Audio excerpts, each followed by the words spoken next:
every day, late at night, not okay.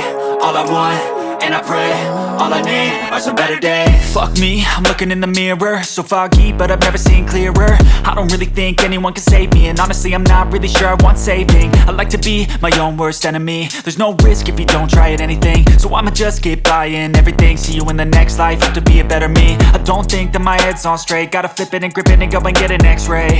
What's wrong with me? I just feel weight pushing on my chest and it squeezes till I suffocate. Better change my mindset, meditate. It's pretty cool that I'm alive and have better days. I could walk, see, hear, I should celebrate. Think I could change my mind, maybe elevate.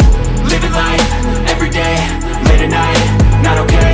All I want, and I pray, all I need are some better days. Yeah, all I need are some better days. Cause all I want, and I pray, I believe in the better days. I'm kinda stuck between a rock and a hard place. Do I work hard or live at my pace? You're only young once, yeah that's all great, but I also want a future where I'm okay. Living life is doing lots of cocaine. Wait no, it's living with no shame. Wait no, it's sleeping in on Sundays. I guess it's different for each of us and that's okay.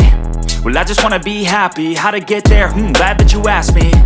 I think it's different for everyone. Some of us need work, others need fun. Some of us need purpose to overcome. But try to do what you love when it's said and done. Cause there's so many differences in each of us. Trust your gut, it can show you what you want. Living life, every day, late at night, not okay. All I want, and I pray, all I need are some better days.